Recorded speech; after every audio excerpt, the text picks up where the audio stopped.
بسم اللہ الرحمن الرحیم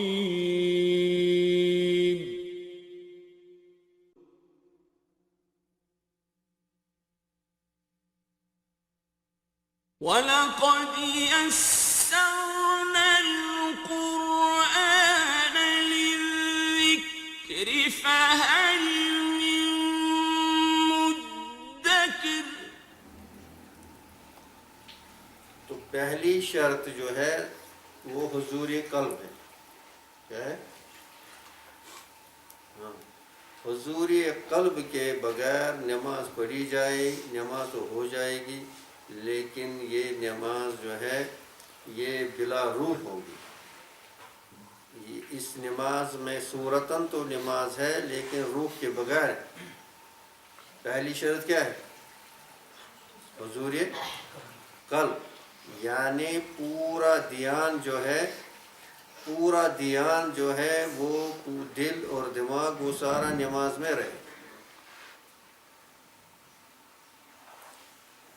اور دوسری چیز جو اس کے لیے ہونی چاہیے، جو حضور قلب کے حصول میں معاون ہے، مددگار ہے، وہ ہے تفہیم۔ کیا ہے؟ تفہیم کلمات۔ یہ جو الفاظ کہتا ہے بندہ، جو نماز پڑھنے والا بندہ یہ الفاظ کہتا ہے، وہ ان کو سمجھتا ہو۔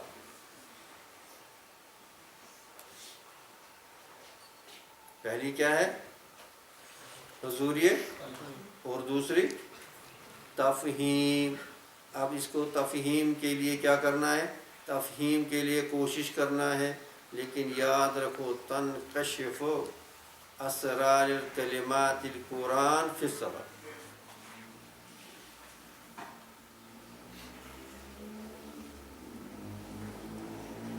یہ اسرار جو ان الفاظ میں ہیں، جو خزانے ان میں ہیں، چھپے ہوئے جو موتی ہیں، وہ ان سے حجاب اٹھتا ہے، وہ کھل جاتے ہیں، لیکن نماز میں کھلتے ہیں۔ سمجھے نہیں سمجھے؟ نماز کے کامل ہونے کے لیے حضور قلب کیا ہے؟ شرط ہے۔ اور حضور قلب تب جا کے آپ کو حاصل ہوتا ہے جب آپ میں تفہیم بھی ہو، جو الفاظ آپ کہہ رہے ہیں ان کا فہم ہو۔ اور یہ فہم دو چیزوں سے آتا ہے، یہ تفہیم دو چیزوں سے آتی ہے۔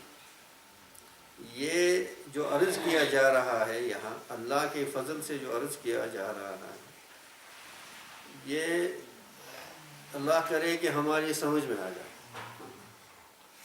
اللہ کرے کہ ہماری سمجھ میں آ جائے کہ حضور قلب کے لیے تفہیم چاہیے، اور تفہیم یعنی فہم، سمجھنا۔ تفہیم دو چیزوں سے آتا ہے، وفور علم و تصفیہ باطن۔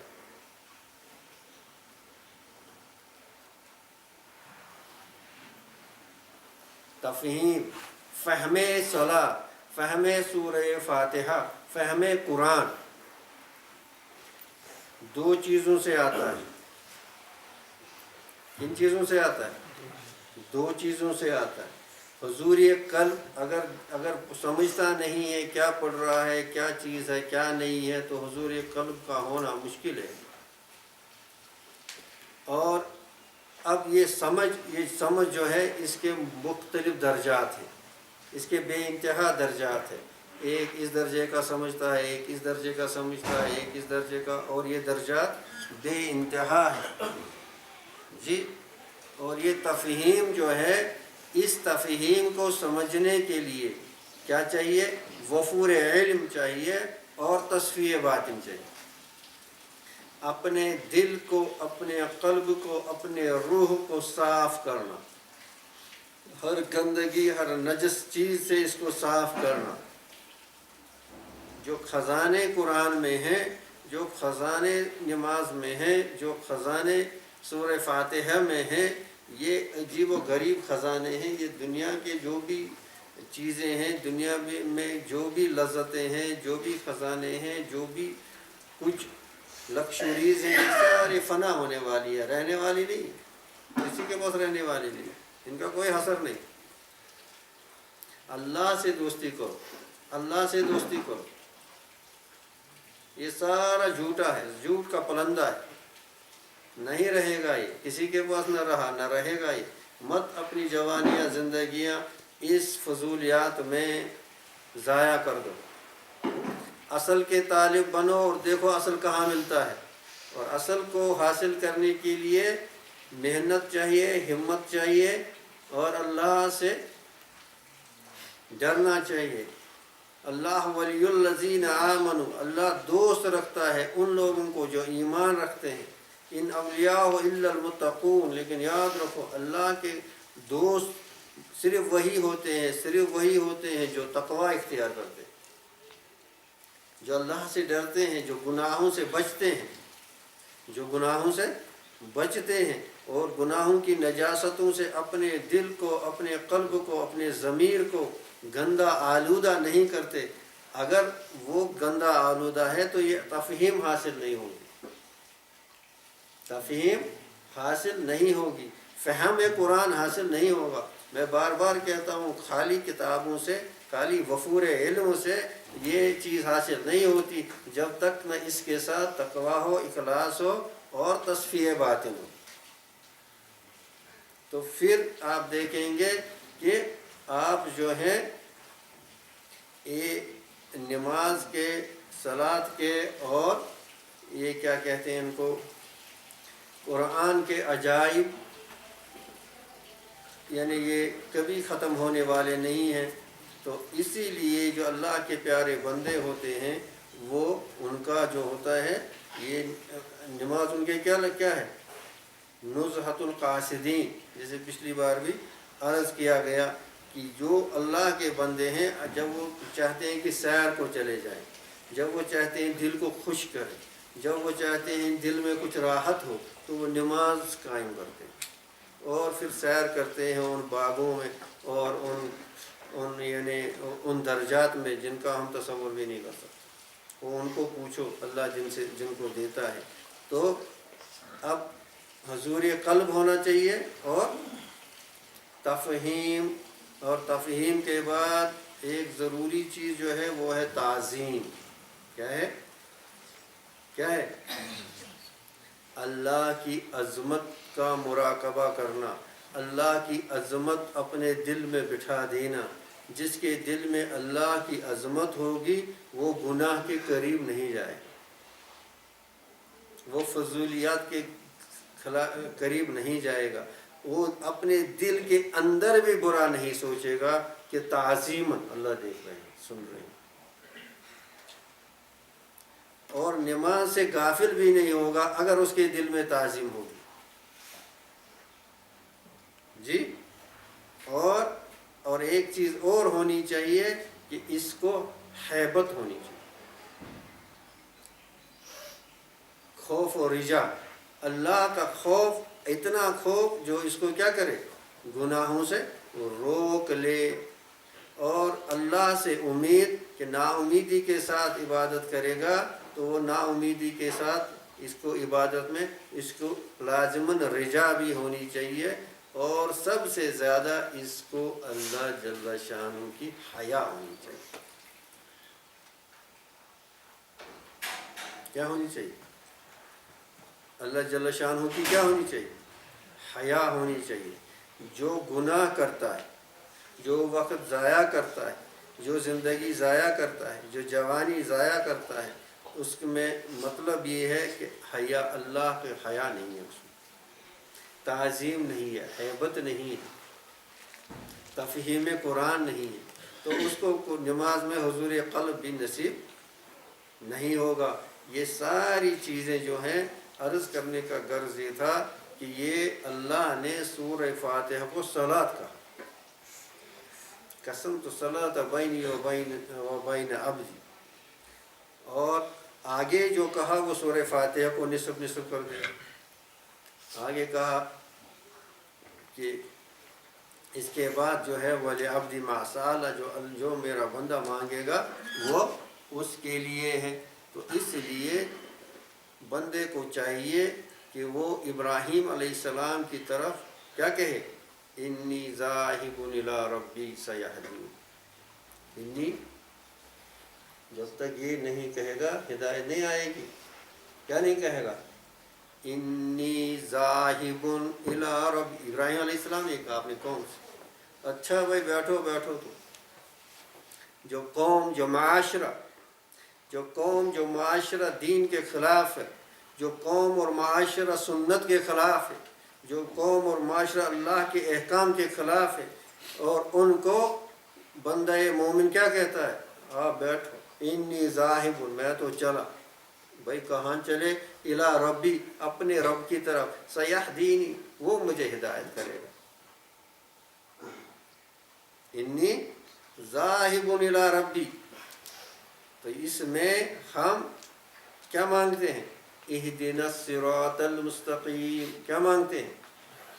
اہدنا الصراط المستقیم. اے اللہ ہمیں سیدھا راستہ دکھا دے. اور وہ سیدھا راستہ جو ہدایت ہے، جو سب سے بڑی نعمت ہے، جو سب سے بڑی یعنی سب سے بڑا انعام اگر اللہ کا کوئی ہے بندے پر وہ ہدایت ہے. کیونکہ وہ سورہ فاتحہ ہی نہیں سکھایا. سب سے پہلی دعا اللہ نے جو سکھائی، سب سے پہلی دعا جو قرآن میں آئی وہ اہدنا الصراط المستقیم. وہ کیا ہے؟ اہدنا الصراط المستقیم. تو یہ ہدایت کہاں سے آئے گی؟ اللہ سے آئے گی. اللہ سے آئے گی اور کسی جگہ سے نہیں آئے گی. جب تک بندہ دل سے یہ نہیں کہے گا انی ذاہب الی ربی، میں تو اپنے رب کی طرف چلا. اور رب نے وعدہ کیا ہے، رب نے من جا الی شبر، جو میری طرف ایک یہ آئے گا ذرا، تو میں اس کی طرف یعنی ایک ہاتھ آئے گا تو میں اس کی طرف ایک باں ہوں گا. یعنی ایک قدم اگر کوئی میری طرف آئے گا میں اس کی طرف 10 قدم آؤں گا. یہ اللہ کا وعدہ ہے صرف بندے سے. اللہ یجتبی الیہ من یشاء ویہدی الیہ من ینیب. اللہ یجتبی الیہ من یشاء. اجتباء کے لیے اللہ تعالیٰ کسی کو کھینچ لے، اپنی طرف کھینچ لے، اپنا چن لے. اس کے لیے تو اللہ تعالیٰ کی مشیت ہے. اللہ یجتبی الیہ من یشاء، اس میں بندے کا کوئی ویہدی الیہ من ینیب، اور ہدایت کے لیے انابت کی طرف اشارہ کر دیا. اللہ یجتبی الیہ من یشاء، وہاں مشیت الہی ہے جو کسی کے سمجھ میں نہیں آ سکتی. ویہدی الیہ من ینیب، اور ہدایت کے لیے منیب بننا، انابت اللہ کا پیدا کرنا، انابت اللہ کا ارادہ کرنا، صحیح کرنا. دینے والا پھر بھی اللہ ہی ہے، ہدایت تو اس نے اپنے ہاتھ میں رکھی ہے، کسی کے ہاتھ میں نہیں رکھی. تو وہ ہدایت کہاں رکھی؟ صراط مستقیم میں. کس میں رکھی؟ صراط مستقیم میں. اور یہاں صراط کا لفظ لائے. کس کا لفظ لائے؟ طریق کا لفظ نہیں لائے، سبیل کا لفظ نہیں لائے. سبیل کا جمع بھی قرآن میں سبل آیا ہے، طریق کا بھی جمع آتا ہے، لیکن صراط جہاں آیا ہے واحد آیا ہے. اور اس صراط کو لائے ایک مفرد اور ایک معرفہ. ایک تو واحد ہے اور الف لام کے ساتھ بھی ہے. صراط جہاں بھی دیکھو کیا ہے؟ مفرد ہے، واحد ہے اور الف لام کے ساتھ یعنی معرفہ ہے. اور پھر اس کو اور خاص کر دیا، اس کی اضافت الذین انعمت علیہم کی طرف کر دی. کس کی طرف کر دی؟ تو یہ ایک ہی راستہ ہے. اور یہ جو صراط ہے اور صراط اور طریق میں کیا فرق ہے؟ کوئی بتا سکتا ہے؟ صراط اور طریق يدل على معنی نفس المعنی، والصراط تدل علی الاجتمال والوسع. صراط میں کیا ہے؟ وسعت ہے اور اس میں شامل کرنے کی صلاحیت ہے. صراط میں جتنے چلنے والے ہوں گے تو یہ کبھی صراط کم نہیں ہوگی، تنگ نہیں ہوگی. اور طریق میں اگر چلنے والے زیادہ ہوگی طریق کم پڑتا ہے. یہ لغوی طور پر اور علمی طور پر جو اس میں فرق ہے.